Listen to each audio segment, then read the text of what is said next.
चव्हाण दादाबद्दल जो त्या ठिकाणी जशा पद्धतीने एक अपमानजनक अतिशय निंदा करावी अशा पद्धतीने जे बोललेलं आहे याचा मी सर्वप्रथम निषेध करतो.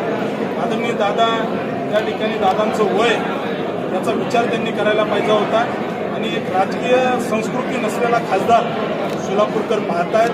येत्या काळामध्ये ज्या पद्धतीने त्यांनी भाषा वापरतायत, ज्या पद्धतीने स्टंटबाजी करतायत, ज्या पद्धतीने त्या वागतायत, इथला कार्यकर्ता पाहतोय, इथली जनता पाहते आहे.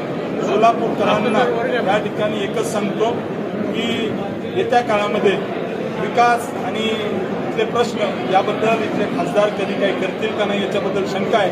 कारण फक्त स्टंटबाजी करणं हा यांचा त्या ठिकाणी खऱ्या अर्थानं स्वभाव आहे. मी सोलापूरकर ते अनुभवत आहे. शहरमध्येची निवडणूक आपण लढवावी अशा अनेक कार्यकर्त्यांची चर्चेने सगळ्यांनी बोलून देखील दाखवलं. असे काही प्रयत्न होते. भारतीय जनता पार्टीचा कार्यकर्ता आहे. भारतीय जनता पार्टीच्या कार्यकर्त्याला या ठिकाणी भेटायला आलो आहे. कार्यकर्त्याच्या भावना कार्यकर्ता बोलून दाखवत असतात. शेवटी मी कार्यकर्ता आहे, त्यामुळे मी कार्यकर्त्यांना भेटायला आलो आहे. निवडणुकीचा वगैरे विचार आज तरी मी माळशिरसच्या जनतेची सेवा करतोय, त्यामुळे मी त्याच्यामध्ये आनंद आहे. एक प्रामुख्यानं आजोबाला मतदार यादीमध्ये नावं अनेकांची डिलीट होती. विधानसभा अधिवेशन सुरू आहे. अधिवेशनामध्ये काही उपाय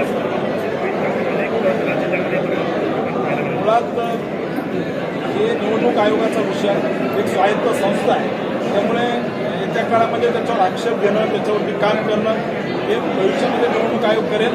आमचे कार्यकर्ते त्यांच्या निदर्शनास आणतील. जे म्हणजे